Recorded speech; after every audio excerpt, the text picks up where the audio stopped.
14. The goal of systematics. A society under the influence of Neoplatonism will seek to be spiritual, or, in revolt, to be materialistic. Both goals are illusory, because spirit and matter can never be isolated, and the whole man is involved in his every activity. In Marxism, we have the revolt from idealism, that is, the reign of Platonic ideas, to materialistic determination. Of course, the extent to which Marx abandoned Neoplatonism is questionable. He is clearly an intellectual heir of Plato. In spite of this, Karl Marx did succeed because he broke early with one aspect of the older tradition, the reign of criticism. Again, it is true that a new kind of criticism, Marxist in form, replaced the older humanistic standard of criticism, but, all the same, Marx was openly hostile to the entire philosophic tradition of humanism when he declared, in his 11th of the Theses on Feuerbach, the philosophers have only interpreted the world in various ways. The point, however, is to change it.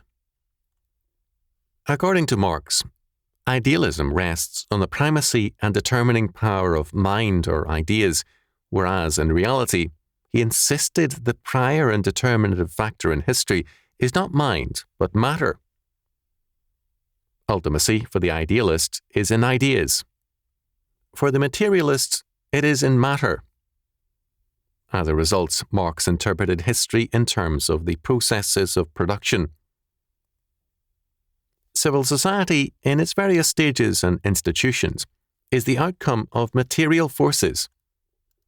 This is also true of all theoretical products and all forms of consciousness, religion, philosophy, ethics, and so on.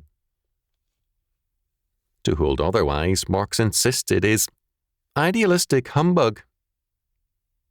For Marx, not criticism but revolution is the driving force of history, also of religion, of philosophy, and all other types of theory. For the open or implicit idealist, ideas are ultimate, and therefore, whether the idealist is an empiricist or a rationalist, criticism is basic. Critical analysis is the necessary application of the principle of ultimacy, man's autonomous mind, to the problems of man, time, and history. With the decline of Christian faith, philosophy became powerful in history, beginning with the scholastics, renewed by Descartes, and culminating in Hegel, for whom the rational is the real.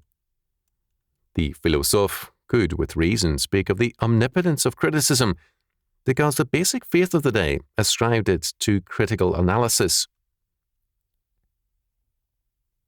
Marx dethroned the primacy of ideas and the older form of humanism.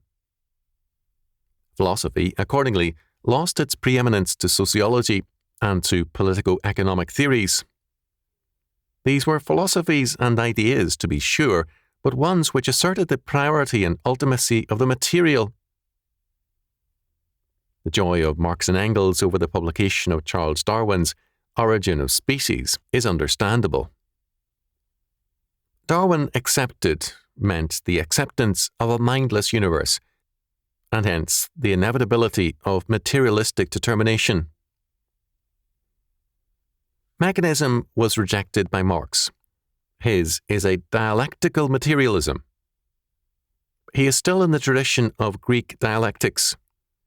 The idea now was transformed into an opposing force in history, formidable, but predetermined for destruction because the material must triumph. Both practice without theory and theory without practice were rejected. Ideas were not abandoned for mechanism, they were retained, but grounded in matter. Biblical faith, on the other hand, denies the ultimacy of both mind and matter and declares both to be aspects of God's creation. There is thus no determination by either mind or by matter. The omnipotence of criticism is denied, as is the determination of all things by material forces. God, being sovereign, omnipotent, and ultimate. All things are determined by him from all eternity. The Christian's approach to the world is not in terms of criticism nor evolution, but in terms of God's regenerating power. Like the idealist, the Christian is interested in interpretation, but not the interpretation of critical analysis. God's interpretation of all things is set forth in principle by his inscriptured word. It becomes the duty of the covenant man to see all things in terms of that word. But, like the Marxist, he cannot regard interpretation as a goal in itself. His purpose must be to change all things through Christ.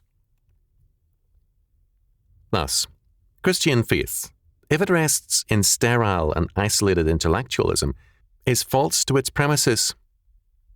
The same is true of ecclesiastical activism in the social realm. In both cases, there is a denial of the fact that biblical faith gives us a world and life view. Basic to Scripture is the fact that it is the word of the sovereign and creator of all things, so that neither idealism nor materialism can do other than deny him. The expression of Christianity is neither in ideas nor in action, in neither criticism nor revolution, but in faith and obedience. Nehemiah is a good summation of the biblical faith. When his enemies saw his efforts, they at first derided them as a joke. Later, they treated them as a threat. Nehemiah had two choices. He could have entered into dialogue with his enemies to persuade them of the innocence of his efforts and to gain their goodwill. He could have dropped all efforts at reconstruction in favour of a rigorous policy of defence and offence, of dealing with the enemy directly and immediately. He did neither. Nehemiah and his men laboured with their weapons girded on their sides. They rejected both criticism and dialogue on the one hand, and revolutionary action on the other, in favour of godly reconstruction, and God blessed them. Nehemiah chapter 4.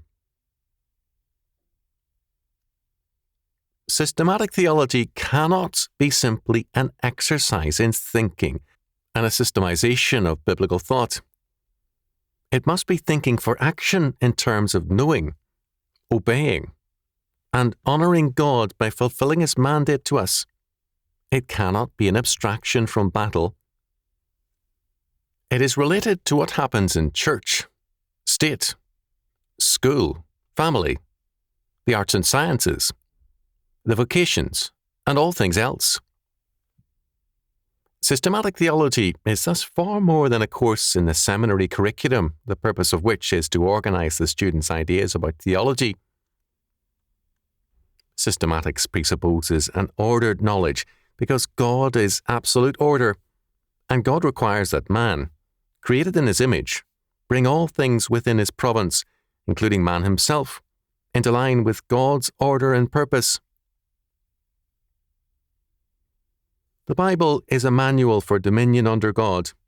It declares God's word and requirements, and it summons man to obey. The Bible gives us God's marching orders for creation. Systematic theology cannot content itself with organizing information. The Incarnation is at the heart of our faith. The Incarnation of God the Son is a unique event, but its implications are universal. What God requires of man and the earth must be embodied in all our lives and activities, in all that we are and do, or else we deny the Word, and the God who gave the Word. We began by stating that systematics says that God is God. To say that God is the Lord means that we are to be totally under the absolute government of His Word, because we are totally His creation, and our redemption is totally His work, and a manifestation of His sovereign grace.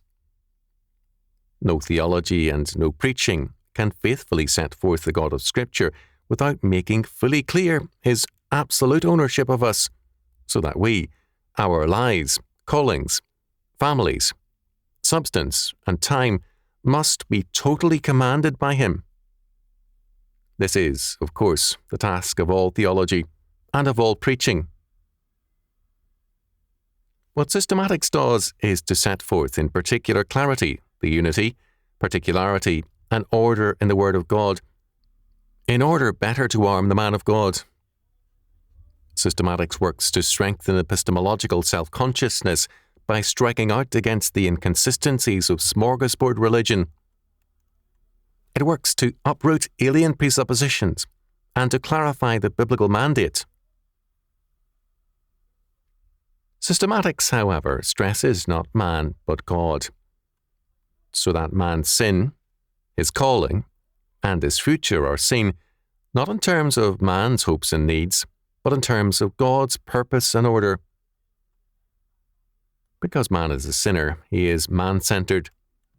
He seeks to make the universe revolve around him and his needs. Man-made religions reflect this orientation. Their goal is the fulfillment of man, and God is a resource in that purpose.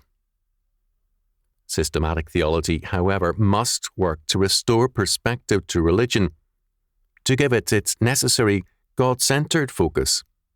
In brief, to let God be God. Because theology has so often become abstract or materialistic, it overlooks the plain words of Scripture.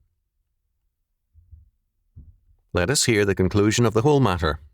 Fear God and keep his commandments, for this is the whole duty of man. For God shall bring every work into judgment, with every secret thing, whether it be good or whether it be evil.